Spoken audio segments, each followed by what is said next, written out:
qui marchait dans la longue nuit a vu le jour s'élever, jour de splendeur, où Dieu visita son peuple. Les mages ont suivi, les cœurs remplis d'espoir, l'étoile dans les cieux montrant le chemin vers le Seigneur de gloire.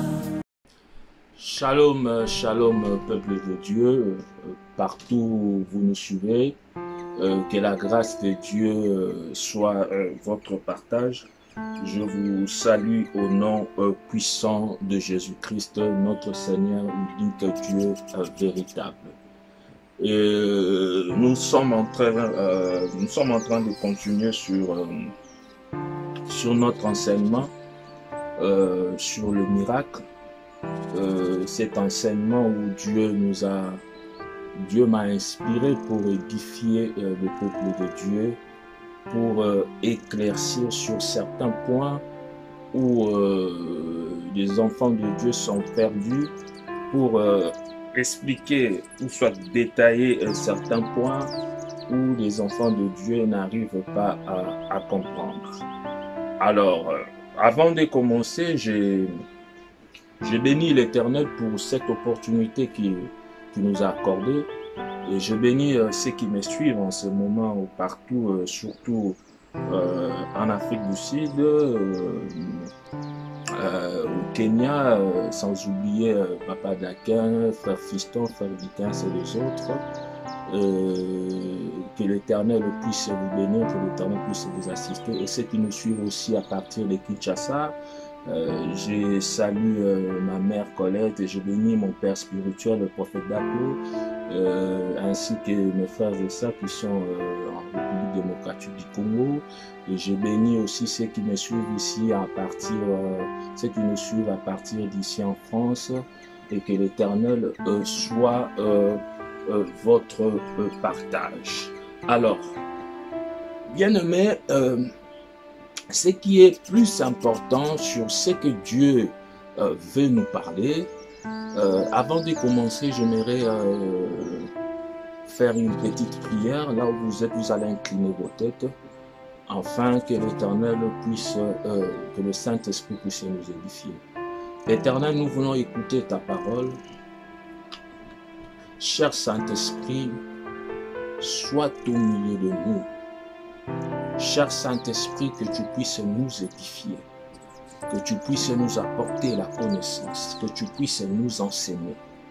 Que toute puissance qui ne confesse pas le nom de Jésus soit loin de nous. Toute puissance d'envoûtement, de distraction soit loin de nous, au nom puissant de Jésus-Christ. Mais notre thème, c'est sur le miracle, où les gens, les chrétiens veulent parler de miracle. Nous, en tant que serviteurs de Dieu, dans des églises, nous parlons plus de miracles, mais nous oublions une chose, que le miracle, c'est en Jésus-Christ. Jésus-Christ qui est le faiseur de miracles. C'est en Jésus que le miracle se manifeste, s'opère dans nos églises. Mais nous devons connaître une chose, il y a aussi dans des églises le faux miracle, où les gens le font à leur façon, à leur manière, où nous voyons des gens qui sont en dehors des Écritures, avec des sortes de miracles, de l'eau et du sang, même dans nos églises. Alors moi, je vais expliquer ou soit parler de miracles, bien sûr, parce que notre référence, c'est Jésus. Mais il y a des principes pour arriver à cela. Il y a des principes, bien-aimés, pour qu'un enfant de Dieu puisse palper la grandeur de Dieu dans sa vie, puisse palper des miracles, des signes et des prodiges. Le Dieu que je vous prêche, le Dieu que nous prêchons en général, ce Dieu-là, il n'a pas changé, il est le même hier, aujourd'hui et éternellement. Mais ce Dieu-là, il a ses principes. Dieu a le principe qu'il a établi sur cette terre que moi, même nous en tant que serviteurs de Dieu et vous, nous devons respecter ces principes.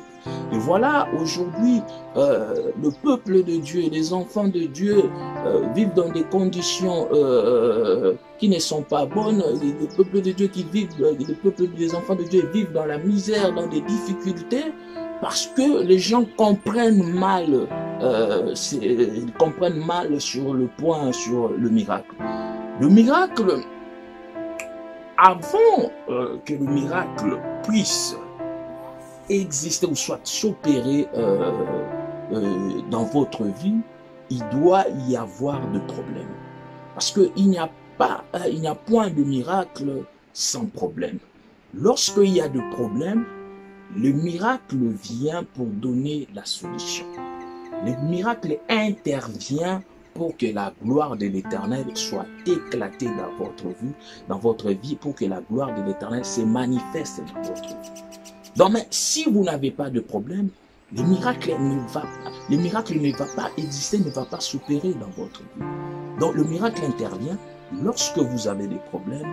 C'est en ce moment-là que le miracle intervient pour que l'Éternel puisse agir, puisse se manifester, et l'Éternel se manifeste dans des signes et des prodiges et des miracles. Mais il y a une différence. Dans l'autre point, l'Éternel, qui c'est un Dieu de justice, un Dieu de principe, l'Éternel veut à ce que nous, enfants de Dieu, nous, serviteurs de Dieu, que nous puissions respecter ces principes. C'est en ce moment-là, le miracle va demeurer dans nos vies, le miracle va s'installer dans nos vies, afin que nous puissions le voir, le palper tout au long de notre vie.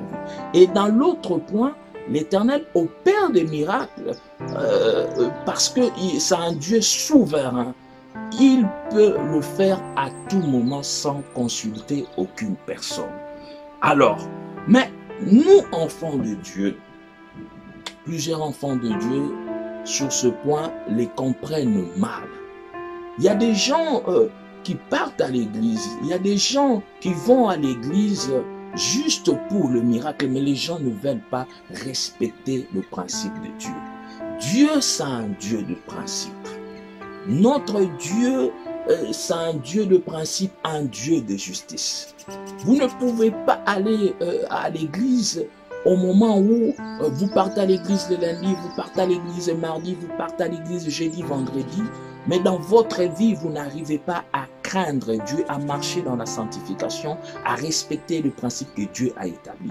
C'est difficile que vous puissiez palper la grandeur de Dieu dans votre vie. Et voilà, actuellement, c'est ce qui se passe dans la vie des enfants de Dieu. C'est ce qui se passe dans la vie des chrétiens. La Bible dit, il y aura une différence entre ceux qui servent l'Éternel et ceux qui ne le servent pas. Mais aujourd'hui, cette différence que nous sommes en train de voir n'est pas une bonne différence. Les enfants de Dieu, nous qui devons vivre dans la joie, dans la bonté, dans le succès, mais c'est le contraire. Pourquoi? Parce que nous, en tant que serviteurs de Dieu, nous avons cette obligation d'enseigner au peuple de Dieu, de leur apporter la connaissance, de leur inculquer la connaissance. Mais aujourd'hui, bien aimés, dans nos églises, nous parlons de miracles, mais nous ne voulons pas enseigner aux enfants de Dieu qui est pour que quelqu'un puisse vivre dans la paix, pour que le miracle, pour que quelqu'un puisse demeurer, pour que le miracle puisse se manifester dans la vie d'une personne, il y a des principes que Dieu a mis et que nous devons respecter ces principes. Bien aimé, les gens vont à l'église parce que cette église a plus de 5 000, 10 000 personnes. Les gens vont à l'église parce que cette église, il y a plus de 5 000 véhicules en dehors. Les gens vont à l'église parce que ce pasteur est de votre tribu. Les gens vont à l'église, c'est parce que ce pasteur prêche en Tchoulouba, ou soit ce pasteur prêche en français. Donc, nous n'arrivons pas à bien saisir ou soit à bien comprendre qu'est-ce que le principe que Dieu a établi sur cette terre et pourquoi plusieurs chrétiens vivent dans la misère? Pourquoi plusieurs chrétiens vivent dans la pauvreté? Parce que nous voulons toujours qu'on puisse parler de miracles dans nos églises, mais nous ne voulons pas enseigner aux enfants de Dieu qu'il y a des principes. Le principe, c'est quoi? Lorsqu'on vient devant la face de Dieu, lorsqu'on cherche l'Éternel, nous devons savoir que Dieu est esprit. Et nous qui venons devant sa face, nous les cherchons, nous devons le chercher en esprit aussi. Donc il y a des principes que Dieu a établis que nous devons respecter. Marcher dans la crainte. Marcher dans la sanctification. Respecter ces principes. Bien-aimés, je vais vous donner un exemple. Moïse, le plus grand prophète de la Bible, Moïse est allé, il devait arriver à Canaan, mais la Bible dit, Moïse s'est glorifié lui-même, au lieu de faire la volonté de l'Éternel. Et la Bible nous dit, à cause d'une seule faute que Moïse avait commise, l'Éternel lui a dit, au lieu de glorifier mon nom, toi tu t'es glorifié, regarde, Canaan est là, mais tu ne vas pas y entrer. C'est pour vous faire voir que notre Dieu, c'est un Dieu de principe. Un Dieu de principe. Nous devons respecter ce principe. Nous devons craindre Dieu. Nous devons marcher dans la crainte. Nous devons marcher dans la sanctification. Et plusieurs enfants de Dieu demeurent dans la misère, dans la pauvreté, parce que les gens ignorent cela. Les gens ne veulent pas craindre Dieu. Les gens ne veulent pas respecter le principe que Dieu a établi. Les gens veulent plus que l'Éternel puisse agir, intervenir dans leur vie, dans la facilité. Mais est-ce que vous craignez Dieu? Est-ce que vous respectez ce principe? C'est là où il y a un problème.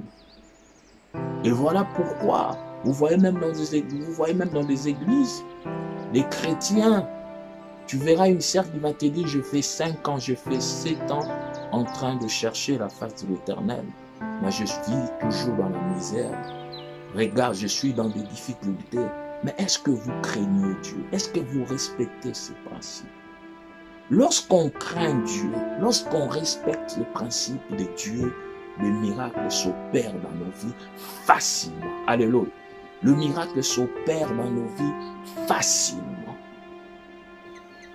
Les gens préfèrent respecter certains principes chez des charlatans, aller chez les marabouts. Mais les gens ignorent, oublient que notre Dieu, c'est un Dieu de principe. Notre Dieu, c'est un Dieu de principe. Et parmi ces principes, nous, c'est lui qui veut palper la grandeur de Dieu. C'est lui qui veut palper la gloire de Dieu dans sa vie. Il doit savoir cela, que notre Dieu, c'est un Dieu de principe. Et voilà pourquoi d'autres personnes font 7 ans ou 10 ans avec le même problème. Les gens partent à l'église pour un intérêt quelconque, parce que le pasteur prêche en français, parce que le prophète est de votre tribu. Mais comment vous allez palper la grandeur de Dieu? La Bible nous dit dans Psaume 29, dans Psaume 25, chapitre 14, Psaume 25, chapitre 14, Psaume chapitre 14, Psaume chapitre 25, verset 14, la Bible nous dit, l'amitié de l'Éternel est pour ceux qui le craignent. Même moi qui vous prêche la parole, si je ne crains pas Dieu, si je ne marche pas dans la sanctification, l'Éternel, je serai inutile devant la face de l'Éternel. L'amitié de l'Éternel est pour ceux qui les craignent. Donc vous devez craindre Dieu, vous devez respecter ces principes. Dieu va se manifester dans votre vie. Ne partez pas à l'église parce que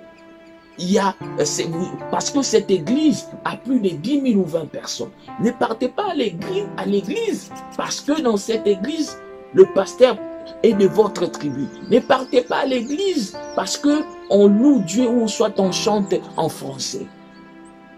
Partez à l'église pour chercher les saluts. Partez à l'église pour que l'Éternel puisse se manifester dans votre vie en respectant le principe de l'Éternel. Les gens partent à l'église lundi, vendredi, mercredi, mais ce sont les mêmes personnes qui se retrouvent dans les boîtes. Ce sont les mêmes personnes qui insultent. Ce sont les mêmes personnes qui ont un mauvais cœur. Les chrétiens actuellement ont un mauvais cœur.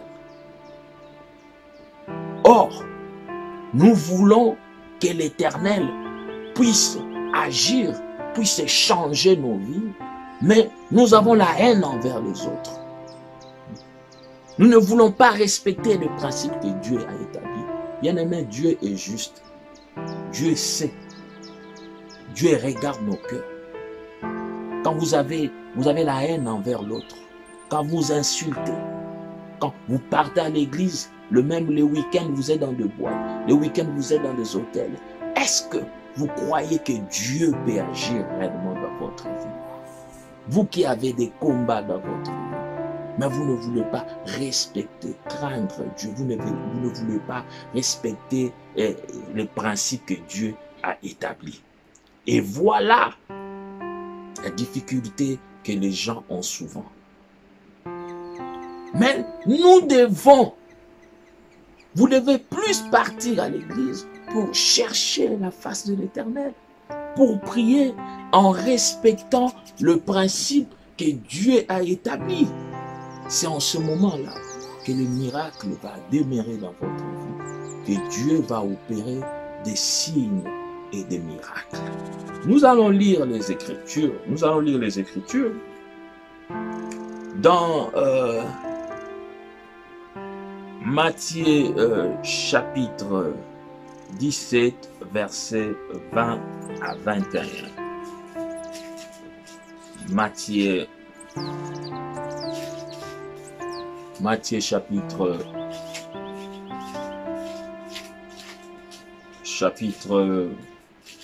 17, versets 20 à 21. Je lis au nom du Seigneur Jésus-Christ. La Bible dit, c'est à cause de votre incrédulité, leur dit Jésus.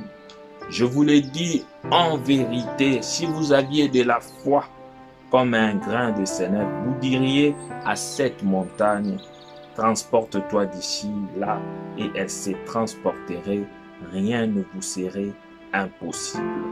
Verset 21, mais cette sorte de démon ne sort que par la prière et par le jeûne.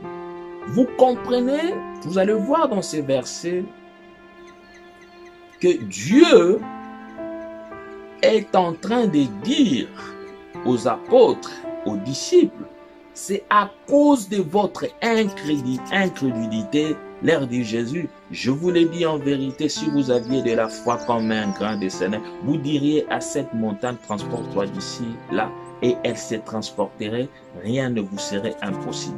Mais cette sorte de démon ne sort que par la prière et par les jeûnes. Donc vous comprenez, même les apôtres, parce que aujourd'hui quand on parle de l'Église, l'Église vient des apôtres. Si aujourd'hui on parle de l'Église, c'est grâce aux disciples, c'est grâce aux apôtres. Et les apôtres, il y avait un principe que les apôtres devaient respecter. Et les démons avaient persisté. Parce que les apôtres n'avaient pas respecté ces principes. Et la Bible dit, Jésus leur dit, c'est à cause de votre incrédulité, leur dit Jésus. Je vous l'ai dit en vérité, si vous aviez de la foi comme un grain de sénèbre, vous diriez à cette montagne, transporte-toi d'ici, là, et elle se transporterait, rien ne vous serait impossible. Vous comprenez, l'Éternel est en train de parler aux apôtres, l'Éternel est en train de leur reprocher, mais l'Éternel est en train de leur faire voir, quand vous lisez les Écritures, vous comprenez, il y avait certains principes que les apôtres n'ont pas pu respecter. D'abord, lorsque l'Éternel est en train de dire aux apôtres de votre incrédulité. Donc les apôtres chassaient ces démons, mais en réalité les apôtres n'avaient pas la foi. Et deuxième chose, en dehors de l'incrédulité, l'Éternel a parlé de la foi. Donc Les apôtres étaient en train de chasser ces démons, mais les apôtres n'avaient pas la foi.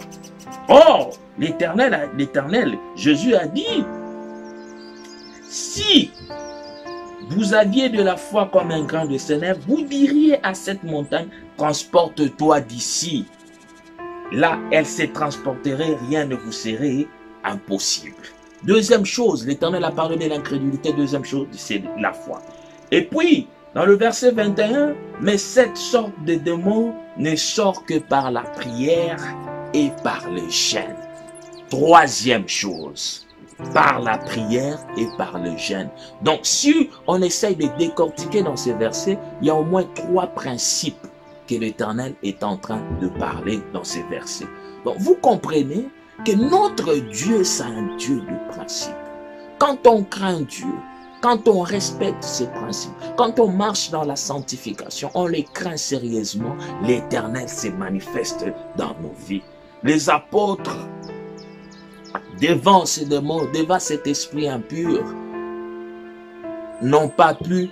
Pourquoi? Parce qu'ils n'avaient pas la foi. Et l'Éternel a dit, à cause de votre incrédulité. Mais cette sorte de démon ne sort que par la prière et par le jeûne. Notre Dieu, c'est un Dieu de principe, bien-aimé. Nous devons respecter ces principes. On ne peut pas seulement parler de miracles. Notre Dieu, c'est un Dieu de miracles. Il n'a pas changé. Il est le même hier, aujourd'hui et éternellement. Et aujourd'hui, il va le faire encore dans votre vie. L'Éternel va se manifester. Mais, une chose, c'est que je veux que les enfants de Dieu sachent que le Dieu que nous prions, le Dieu que nous servons, nous ne pouvons pas le mélanger avec le monde. Nous, notre référence, c'est Jésus. Notre référence, c'est Jésus. Et nous devons suivre ses pas. Et nous devons suivre ce que Jésus nous a légué. Nous devons les craindre. C'est ce que nous devons dire aussi aux enfants de Dieu. Marcher dans la sanctification. Nous ne pouvons pas parler seulement de miracles. Parce que le faiseur de miracles, c'est Jésus. Mais il y a aussi des faux miracles.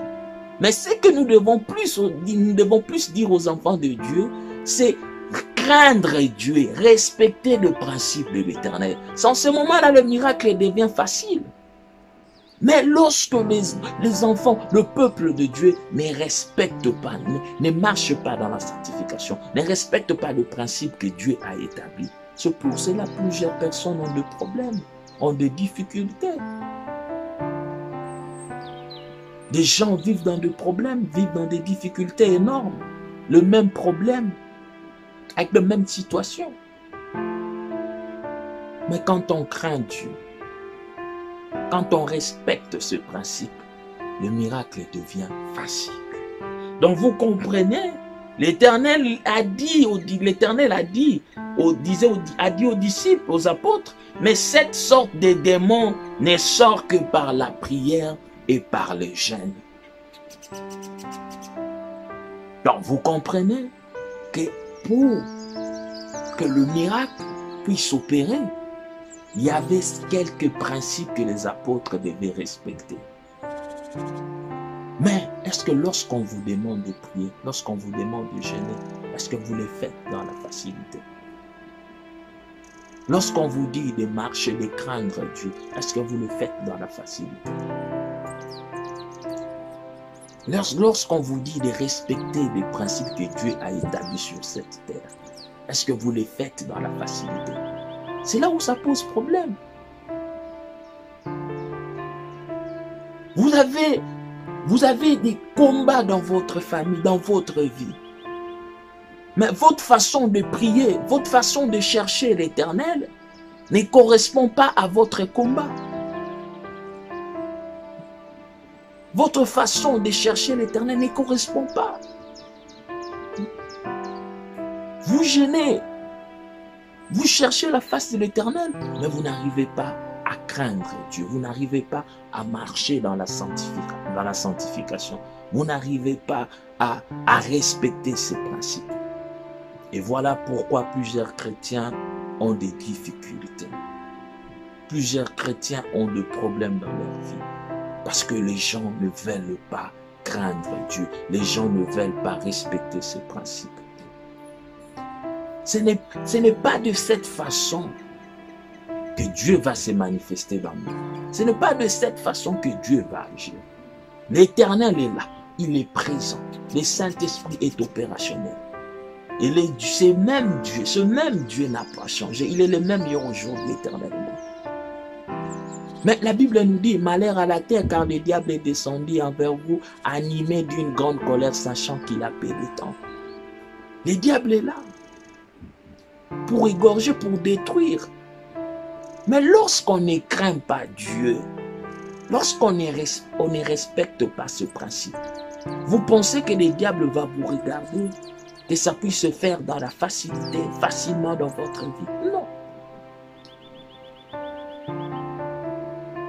Mais quand on craint Dieu, quand on respecte ce principe, l'Éternel se manifeste facilement. Donc dans votre vie, des difficultés que vous avez, vous devez craindre. Commencez par craindre Dieu. Commencez par respecter ses principes.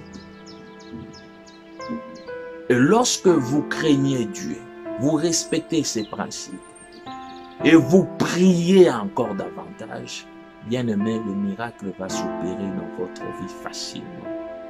C'est là où moi je suis, c'est là où ça pose problème. Question de principe.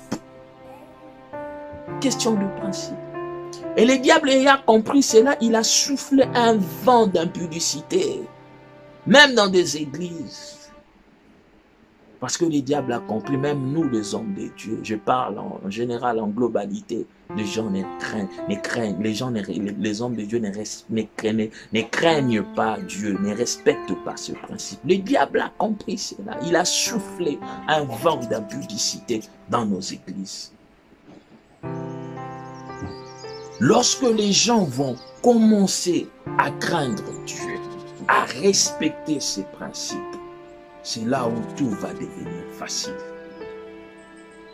Mais on veut parler de miracles, mais on ne veut pas craindre Dieu. On ne veut pas respecter ses principes. Je vais donner un autre verset. C'est dans Jean chapitre 15, verset 12. Jean chapitre 15, verset 12.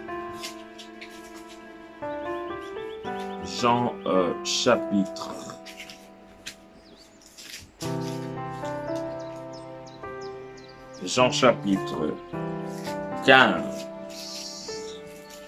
verset 12.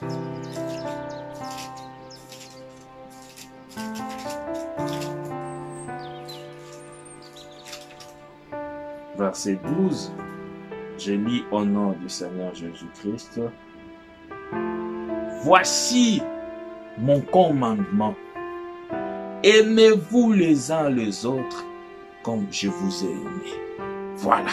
Et parmi les principes, en dehors de les craindre, en dehors de marcher dans la sanctification, il y a un autre principe, c'est l'amour. L'amour. Jésus nous dit, voici mon commandement, aimez-vous les uns les autres comme je vous ai aimé. Ici, l'Éternel est en train de parler aux apôtres, aux disciples. Est-ce que actuellement les chrétiens ont cet amour dans leur cœur? Nous voulons que Dieu puisse agir. Nous voulons que Dieu puisse intervenir. Mais est-ce que vous avez l'amour? Est-ce que les chrétiens ont cet amour dans leur cœur? Des gens qui font des gens qui créent des problèmes, même dans des églises, ce sont des chrétiens. Les gens qui insultent, les chrétiens insultent. Les chrétiens se retrouvent dans des boîtes de nuit. Les chrétiens se retrouvent dans des hôtels. Une sœur à l'église, elle chante pour l'Éternel, cette sœur qui vit avec deux ou trois personnes. Et cette sœur, réclame que l'Éternel puisse faire quelque chose dans sa vie. Les chrétiens vont à l'église par sentiment. Parmi les principes que Dieu a établis, il y a cette option aussi, l'amour. Est-ce que nous avons l'amour envers les autres, envers le membre de nos familles? Comment pouvez-vous prier, chercher la face de l'Éternel, mais vous n'arrivez pas à gérer votre famille, vous n'avez pas à gérer vos enfants. Les gens n'arrivent jamais chez vous. Vous avez la possibilité d'aider les autres, mais vous ne les faites pas. Commencez par respecter ces principes. Et ce sont les mêmes personnes qui réclament plus au-delà que l'Éternel puisse se manifester dans leur vie. Ce sont les mêmes personnes. Parce que vous avez cet amour envers les autres. Marchez dans la crainte, dans la sanctification. Respectez ces principes. Ayez cet amour envers vous d'aider les autres. Est-ce que vous avez cet amour? Est-ce que vous aidez les autres? Dans nos églises, les gens qui cherchent des problèmes, les gens qui insultent, les gens qui critiquent, ce sont des chrétiens.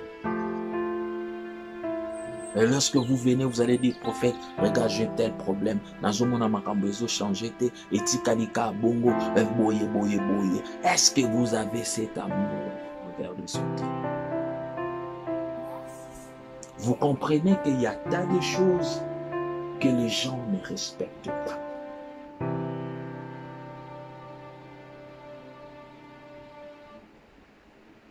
Nous devons vous enseigner, nous devons vous enseigner pour que les gens puissent respecter le principe que Dieu a établi. Et la Bible dit dans 2 Samuel chapitre 11 des 4, la Bible dit, même dans la famille de David, David avait un problème d'esprit, d'immoralité sexuelle régnait dans la famille de David. David est allé prendre la femme d'Uri, Bathsheba, il a couché avec la femme d'Uri par force parce qu'il était roi. Et Bathsheba, avant, je dis déjà qui veut dire Salomon, parce que c'est le prophète Nathan qui avait donné ce nom, qu'il avait donné le nom de Jédidja. La Bible dit, lorsque David a commis ses grands péchés, l'Éternel avait envoyé le prophète Nathan pour lui dire, pour l'interpeller. Bien-aimé, notre Dieu, c'est un Dieu de principe. David, où l'Éternel dit, l'homme selon mon cœur, mais l'Éternel n'avait pas apprécié cela. David a gêné pour cet enfant, mais l'Éternel avait dit non. Cet enfant était mort. Pourquoi? Parce que David avait utilisé la force. Il est allé prendre la femme d'Uri, Bathsheba, pour coucher avec lui. Et l'Éternel avait tué cet enfant. Malgré que David avait gêné, malgré que David, la Bible dit David dormait par terre, il était en train d'implorer la grandeur, la grâce de Dieu dans la vie de cet enfant. Mais tellement que notre Dieu, c'est un Dieu de principe, cet enfant était mort. Et dans la famille de David, cet esprit d'immoralité sexuelle est allé jusqu'à la 3e génération. Parce que quand vous lisez les Écritures, Amnon a couché avec Tamar. Il a commis l'inceste avec Tamar. Et quand vous regardez Absalom, la Bible dit Absalom a couché avec les femmes de son père. Donc l'immoralité et sexuel avait dominé dans la famille de David. Il fallait que l'Éternel puisse intervenir. Et même Salomon, dans sa vieillesse, a eu le cœur détourné. Salomon, à cause des femmes. C'est dans 1 roi 11. Si David avait gêné pour cet enfant, pour son enfant, mais l'Éternel n'a rien fait. Parce que notre Dieu, c'est un Dieu de principe. Bien-aimés, nous devons apprendre à craindre Dieu. Nous devons apprendre à respecter ses principes.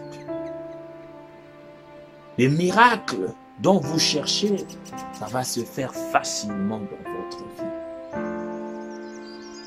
Les miracles dont vous cherchez, ça va se faire facilement dans votre vie. Lorsque vous les craignez, lorsque vous respectez ses principes. C'est un Dieu juste. Un Dieu juste. Et c'est lui le faiseur de miracles. Il va le faire dans votre vie. Mais il veut que vous sachiez une chose, que c'est un Dieu de principe. Il va le faire, il va restaurer votre vie, il va changer votre vie, il va se manifester dans votre vie, mais vous devez respecter ses principes.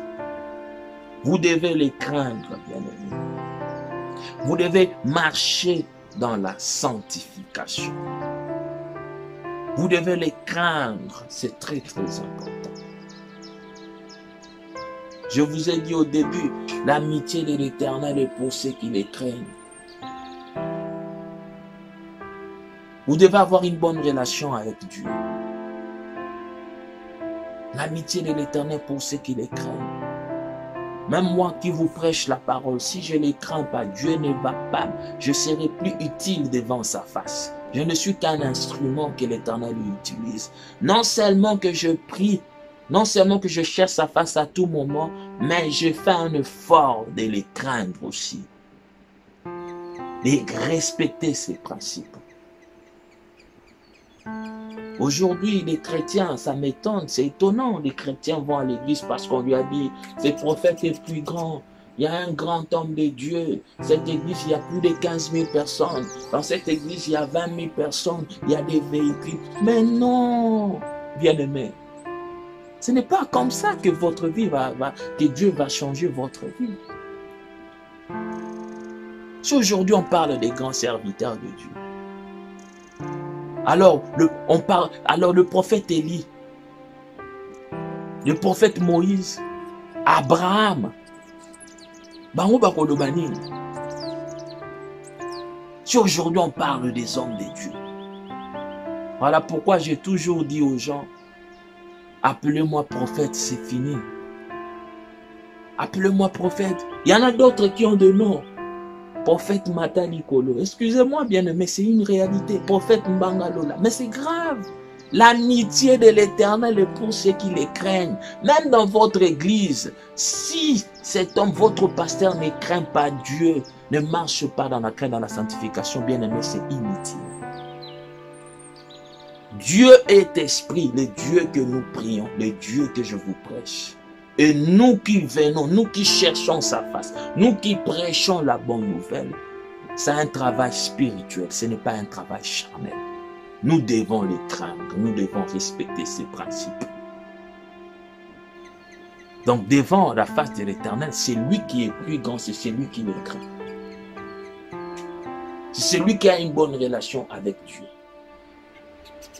Ne partez pas à l'église parce qu'on vous a dit, c'est lui, il est grand. Ne partez pas à l'église, ne venez pas chez nous parce qu'on vous a dit que moi, l'autre est grand. Non. Vous cherchez le salut. Vous cherchez la face de Dieu. Moi, je suis qu'un simple instrument que l'Éternel utilise. Je dois suivre, respecter ces principes. S'il me dit, fais ça, je le fais.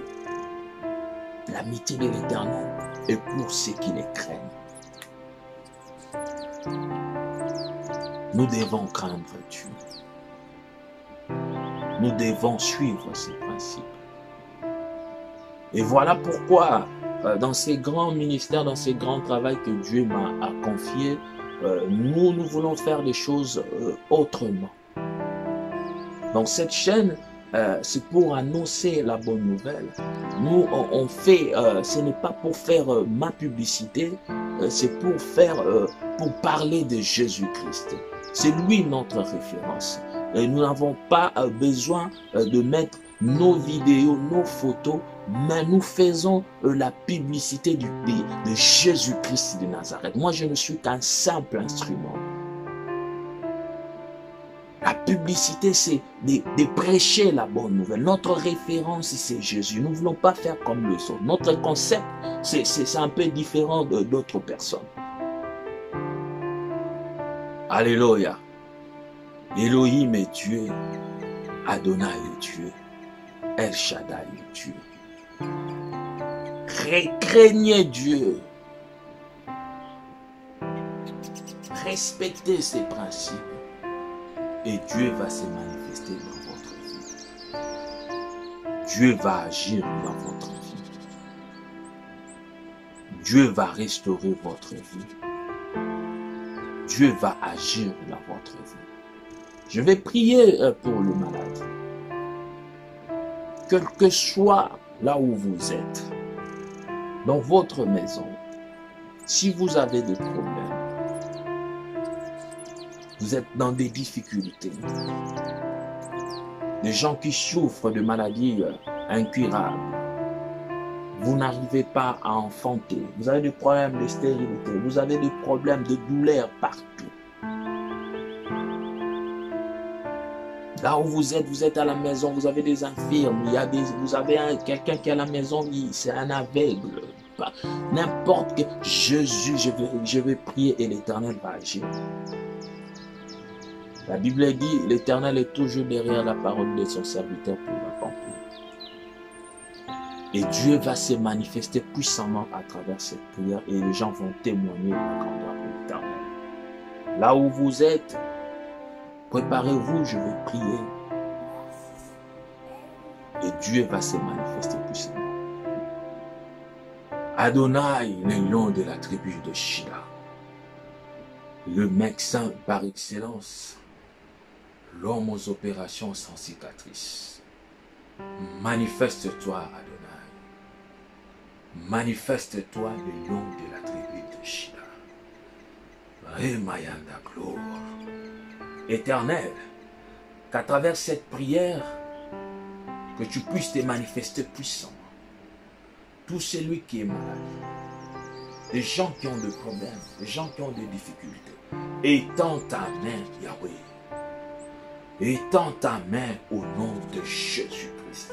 Que la puissance de la guérison puisse pénétrer dans leur vie. Que la puissance de la guérison puisse pénétrer dans leur corps. Au nom puissant de Jésus. Père, par le pouvoir qui m'a été donné, toute puissance de maladie, esprit de mort, toute puissance qui ne confesse pas le nom de Jésus, j'ordonne maintenant qu'il soit libre au nom de Jésus. Tout celui qui est aveugle, infirme, à travers cette prière, Éternel, manifeste-toi. Remaya gloire. Au nom puissant de Jésus-Christ. Au nom puissant de Jésus-Christ. Au nom puissant de Jésus-Christ. Manifeste-toi. J'ordonne à l'armée céleste, aux anges de descendre sur place. Tout celui qui me suit maintenant, au nom puissant de Jésus, Éternel, opère des signes et des miracles là où opère des signes et des miracles à travers cette prière. Remaya gloire, au nom puissant de Jésus. Éternel, toi qui es le réparateur de brèches, toi tu as dit, je vous remplacerai les années qu'on dévorait la sauterelle. Maintenant même, le Dieu des miracles, le Dieu d'Abraham, d'Isaac et de Jacob, le Dieu des redis, manifeste-toi au nom puissant de Jésus. Merci Adonai. Merci El Shaddai. Merci le rejeton de David. Merci le toile brillante du matin. À toi seul l'honneur et la gloire. Nous te disons merci pour tout ce que tu viens de faire maintenant. au nom puissant de Jésus-Christ. Amen. Que l'Éternel soit béni, que l'Éternel soit loué.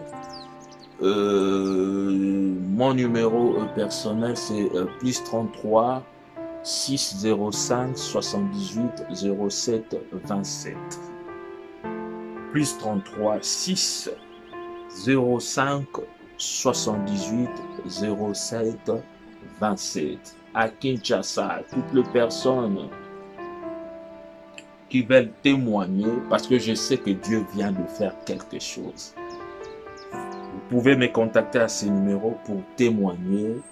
Plus 33 06 plus 33 605 78 07 27. Et nous sommes en train de continuer avec notre enseignement. Mardi, nous allons continuer avec cet enseignement, le miracle, mais notre Dieu, c'est un Dieu de principe. Et nous allons continuer encore le dimanche. Donc notre programme, c'est le mardi à 18h, à partir de 18h, et puis le dimanche à partir de 20h, heure de France. Que l'Éternel vous bénisse, que l'Éternel puisse vous bénir abondamment, que l'Éternel puisse vous assister. C'est bien votre humble serviteur, le prophète Rédi Kanina de l'église Cité de l'Éternel. Que Dieu vous bénisse abondamment. Au revoir. Un peuple qui marchait dans la longue nuit a vu le jour se lever.